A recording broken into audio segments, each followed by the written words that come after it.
Kailan po ba pwede magkaroon ng acting Senate President? Babasahin ko po sa inyong rule.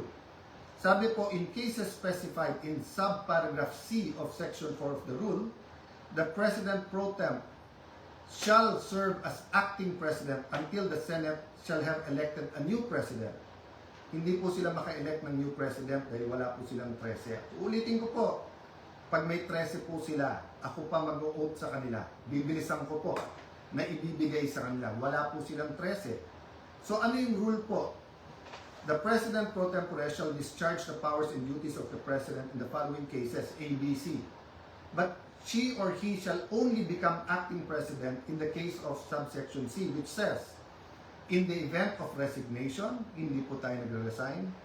Removal, hindi po nila ako naalis. Death, buhay pa naman po siguro ako, hindi po AI ito. Hindi po AI ang kumakausap sa inyo ngayon, buhay pa ho ako. Absolute incapacity, siguro naman po nakikita nyo, nakakapag-isip po ako, nakakapagsalita po ako. So wala pong ground para magkaroon ng acting president. This is an illegal coup d'etat na may kasamang pagbabasura ng ating konstitusyon.